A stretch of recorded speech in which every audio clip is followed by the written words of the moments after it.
तो नमस्कार दोस्तों, कैसे हैं आप सभी लोग। तो मैं आ गया हूँ एक लेटेस्ट वीडियो और एक नया लेटेस्ट अपडेट लेकर आप सबके बीच। तो दोस्तों, बात शुरू करने से पहले मुझे आप ये लोग ज़रूर बताएं कि आप लोग में से कौन कौन कंपटीशन एग्ज़ाम्स की तैयारी कर रहे हैं और किस किस एग्ज़ाम्स की तैयारी कर रहे हैं, तो कमेंट में ज़रूर बताएं। तो दोस्तों, शुरू करते हैं कि जो आज की लेटेस्ट अपडेट है। आज के समय में इंटरनेशनल मीडिया, इंडियन मीडिया, हर जगह एक क्वेश्चन पूछा जा रहा है कि भारत के वाइस प्रेसिडेंट ने रिजाइन क्यों कर दिया। तो बीबीसी का आर्टिकल है, Indian vice president resignation spark speculations. देखिए, इस बात को लेकर है कि सडनली वाइस प्रेसिडेंट ने रिजाइन क्यों किया है और अब इनके बाद अगले वाइस प्रेसिडेंट देश के कौन बनेंगे।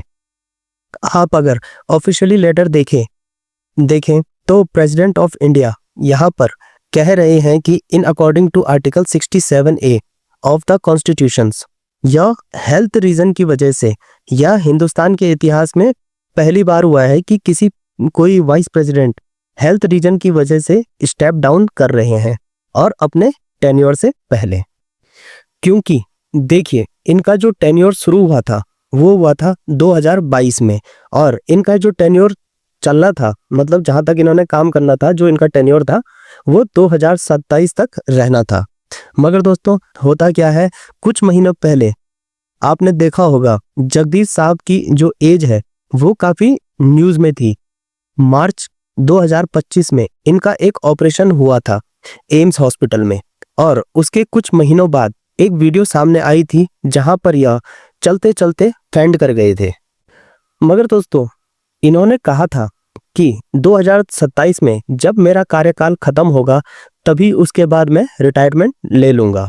बट दोस्तों, सडनली ऐसा क्या हो जाता है, अब ये कह रहे हैं कि नहीं, मेरी हेल्थ कॉन्स्टेंटली डिटेक्ट कर रही है and I must resign. And तो इसको लेकर देखिए, यह इंटरनेशनल मीडिया में भी काफी स्पेकुलेशन है कि अगले वाइस प्रेसिडेंट अब कौन होंगे।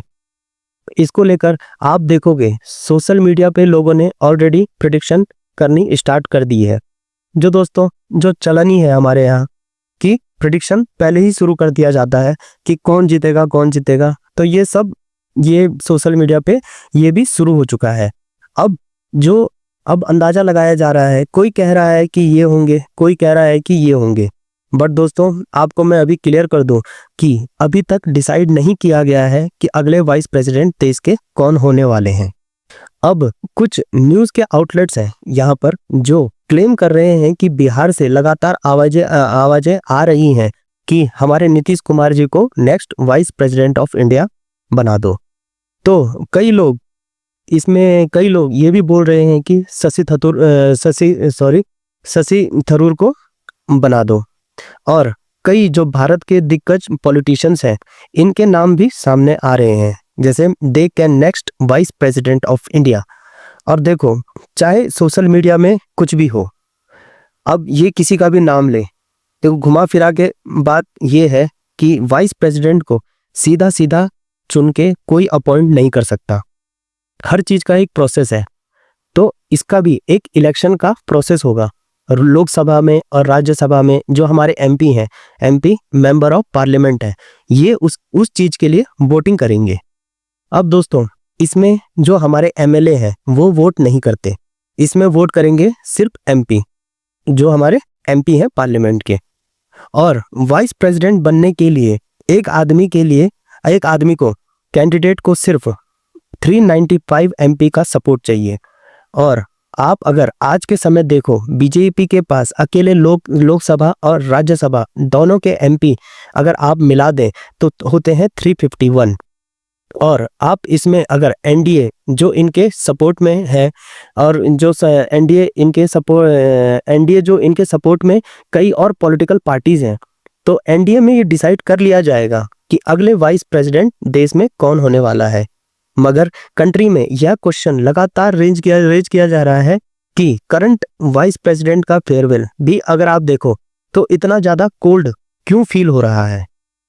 तो सबने इनको रिटायरमेंट के ये क्या बोलते हैं, इनका जो रिजाइन है उस चीज़ के लिए सबने इनको ट्वीट किया है। अब हमारे नरेंद्र मोदी जी ने भी ट्वीट कर रखा है जगदीप साहब के लिए। आप देखोगे इन्होंने कुछ ज़्यादा लिखा नहीं है, सिंपली लिखा है, Shri Jagdeep Dhankar ji has got many opportunities to serve over country in various capacities including the vice president of India, wishing him good health. मतलब यूजुअली आप देखेंगे कि पीएम मोदी बहुत कुछ लिखते हैं, काफ़ी पैराग्राफ होते हैं, फोटोज होती हैं। अगर कोई रिजाइन कर रहा है यहाँ पे, तो इंडियाज हिस्ट्री के वाइस प्रेसिडेंट रिजाइन कर रहे हैं ओवर हेल्थ इश्यूज, और बहुत ज़्यादा लिमिटेड में उनके बारे में यहाँ पर बात लिखी गई है हमारे मोदी जी की तरफ से। अगर जगदीप साहब की लेगेसी देखो ना, तो इनको याद रखा जाएगा एज इंडियाज वाइस प्रेसिडेंट जो पहली बार खुलकर ओपनली जुडिशरी से सवाल पूछते थे, the outspoken vice president who took on the judiciary, जहां पे इन्होंने खुलकर कहा था कि हाई कोर्ट के जज खुलेआम उनके जो वो जहाँ पे रह रहे हैं वहाँ पर खूब सारा कैश मिलता है। आप लोग समझ ही गए होंगे, ये लास्ट टाइम बहुत ज़्यादा वायरल हुई थी ये वीडियो, तो आप समझ गए होंगे कि ये किस चीज़ के बारे में बात कर रहे हैं। तो इन्होंने कहा था जुडिशरी में जो करप्शन है उसको लेकर ऑलमोस्ट कोई कुछ बोलता नहीं है, बट यहाँ पर वाइस प्रेसिडेंट ओपनली जुडिशरी के जो करप्शन है उसको ओपनली यहाँ पर डिस्कस करते थे। आपको पता ही है जज के घर पे कैश मिला था। जैसे ही वो कैश मिला था, इसको लेकर मीडिया ने पूरे देश के सामने विजुअल रखे, देखिए कि हाई कोर्ट के जज है उनके यहाँ पर इतना कैश मिला है इनके रेसिडेंस पर। बट दोस्तों आपको पता ही है ऐसा कुछ हुआ नहीं जिस हिसाब से इतना सारा कैश मिला था। इनका कहना था कि इमीडिएटली यह कह रहे थे कि इनके ऊपर एक्शन लेना चाहिए था, बट टाइम लगा उसमें एक्ट करने में भी। इन्होंने खुलकर बोला कि अब तक इस चीज पर एफआईआर भी नहीं हुई उस इशू को लेकर। अभी भी अगर आप देखो तो दोनों हाउसेस है हमारे, अपर हाउस और लोअर हाउस राज्यसभा, तो वहां पर अभी भी बस एक मोशन सबमिट किया गया है to impeach justice Yashwant Varma. तो बिल्कुल मार्च से लेकर अब तक कई महीने बीत चुके हैं इस इशू को लेकर। जिस स्पीड से हमें एक्ट करना चाहिए था उस स्पीड से अभी एक्शन परहैप्स अभी लिया ही नहीं गया है। तो जो है हमारे पूर्व वाइस प्रेसिडेंट साहब थे, तो ये खुलकर बोलते थे, और इसी कारण अब इनको कई लोग याद भी रखेंगे जगदीप साहब जी को।